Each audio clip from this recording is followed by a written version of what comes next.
Hello my dear student, welcome back on my YouTube channel. I am GD sir from LPM Public School. In previous video, I have explained about the pronoun and its kind, and today I have to explain about its parts and definition. So listen carefully and watch out the complete video. So first, in the previous video you know about that the definition of the pronoun and intenses, and then personal pronoun, parts of the personal pronoun, and then you have to know about the possessive pronouns. And after that I also explain about the demonstrative pronoun, that is the use. There are this, that, these, those are the pronoun words, and how can you identify of the demonstrative pronoun. And then I also uh, told you about that the interrogative pronoun, and how can you identify in a sentence, identify of the interrogative word in a sentence. Then I have also explain and show the difference between the reflexive pronoun and emphasizing pronoun. So today you have to know about the distributive pronoun and the indefinite and other pronouns. First, you know that the distributive pronoun of, you can see here, the pronoun that show that people or things are taken singly or separate groups are called distributive pronouns. They are always singular and are therefore followed by the verb in the singular. It means distributive pronouns are always followed by the verb in the singular. Okay, here is the example: each of the boxes was opened. I haven't read either of the books. Neither of them will admit to having broken the vase.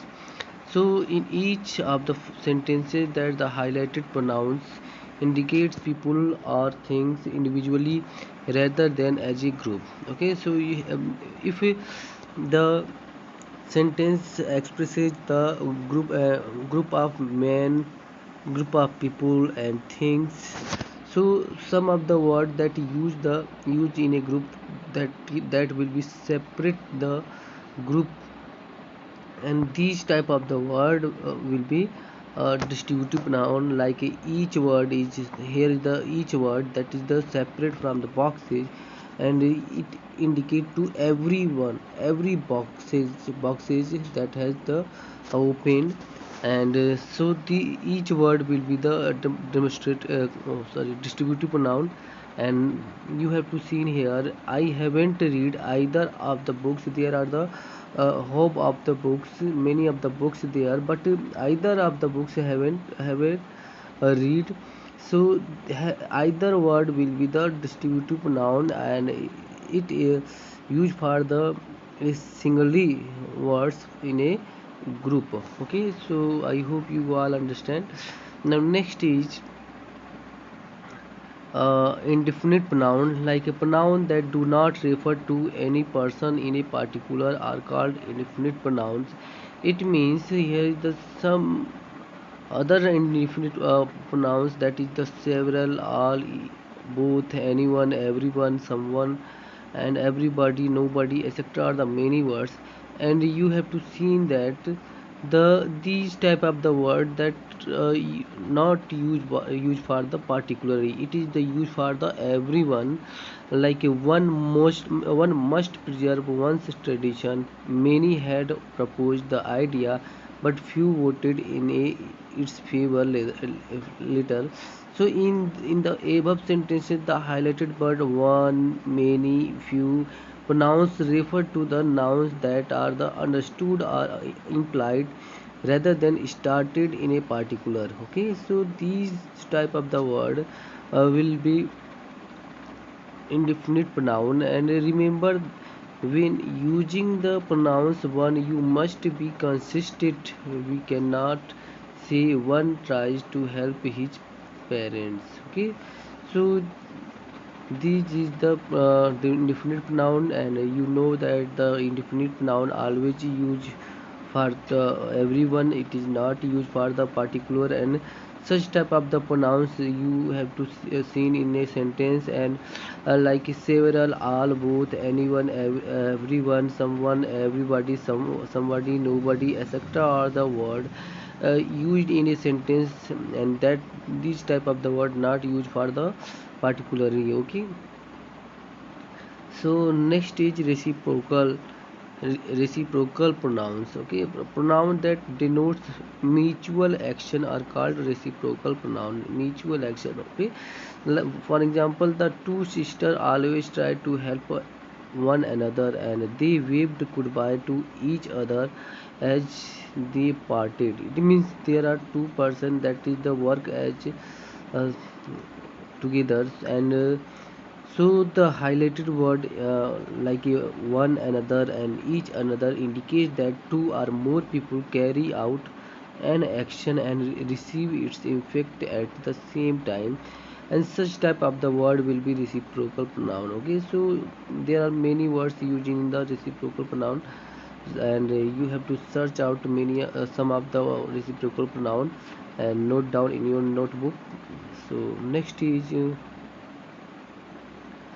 relative pronoun. Okay, you have also read about the interrogative pronoun, and here is the relative pronoun, that is the looks like a same, but there are different between the interrogative and relative. There is a huge the conjunction word and interrogative word to show the relation between the one word to another word. Like first we you know the definition of the relative pronoun, like a pronoun that relates a pronoun that relates a noun that comes before it to a group of words that followed is called relative pronoun. Okay, it means when a pronoun that relates a noun that comes before its group of the word that followed its relative noun. So you have to see here the book which you had suggested was very interesting. He is a boy who always completes his work on time. This is house that was sold by the uncle.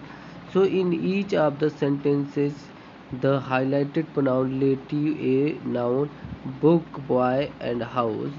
So to underline words that followers, you have to see here. Here is the word book, boy, and house, all three words, and these words, these the words are noun words, and you can see in the next which, who, and that is the show relation. These words show relation between to the book, and you had suggested boy and always completes, and house and watch sold. So these words will be the relate of the both words and phrase. So these word will be the relative pronoun. Clear? So I hope you all understand about the relative pronoun. And the most frequently used relative pronouns are who, whose, whom, which, and that. And the relative pronoun who and whom are used only for the people irrespective of the gender of number. For example, students who forget to bring their hall tickets will not be allowed to sit for the test. Okay, the relative pronoun who and whom are used only for people. Okay, these, it means who and whom, both are the pronoun words used for the people and irrespective of the gender of a or number. So you can see here is the students and teacher, both are the people, and who and whom used for this pronoun. So this is the this is the irrespective of the gender and number. So you always use it for the relative pronoun, and who is used when the relative pronoun functions as the subject, whereas whom is used when the pronoun is the object. Okay, So who is always used for the subject as a function of as a subject, and whom is used as a function of object. So next is whose. Okay, we use whose to refer to both people and non-living things. For example, the teacher is called the students whose result were poor. Okay, so here is the huge word for as the object, and this huge word used for the both people and living things and non-living things. So he in the first example you have to see that is the use for the living things, and here is the second sentence. The bicycle whose lamp was missing belonged to Ratu. So here is the bicycle is non-living things and whose is used for the bicycle. So this word is also used in as a relative pronoun, and we can use which for the non-living things and animals. Okay, for example, the sparrow which lost their home in the storm are building a new nest. So who which word is only used for the non-living things, and it is the relative pronoun, and the relative pronoun that usually refer to non-living things. For example, we were the first to find the clues that would lead the hidden treasure. Okay, so I hope you all understand about the chapter. And here is the relative pronoun. In the relative pronoun, you know, you have to know that the who, whom, whose, and that word, and where is the place, that is the huge who and whom. Okay, who is used as a object and whom is used as a uh, who is used as a subject and whom is used as a object, and whose WHOSE whose used for the living things and non-living things. Okay, and which is the used for the non-living things, and that is the also used for the non-living things. Okay, so and you have to see that the relative pronoun always show the relation between the uh, noun and noun words and with the another words. Okay, so I hope you all understand about the pronoun. And if you have to not seen the first and second part of the pronoun, then go to the my channel and watch out the video of the pronoun. Okay, so I hope you all understand. And here is the uh, uh, you have to know about the personal pronoun and possessive pronoun, demonstrative pronoun, interrogative pronoun, reflexive and emphatic pronoun. And today I have to explain about the distributive, reciprocal, and indefinite and relative pronoun. Okay, and relative pronoun and interrogative pronoun is the similar for to seeing, but here is the different. Interrogative pronoun always showing a question, always express the question, and here is the used the word what, who, whom, etc. are the word used in interrogative pronoun, but relative pronoun is different from the interrogative pronoun. Okay, so relate in a, you can see here the who, which, what, etc. Here is the asking question. After the interrogative word you have to see the helping verb or main verb after the these type of the word. But in a relative noun there is no any word that is the used for the in relative express the relative noun. And you have also always see after the interrogative word, after the interrogative like a which, who, and that, after the before the interrogative word you have to see some of the noun word like a book, boy, and house, and these boys also connected with the another word like a was is called and always completes, and you had to suggest.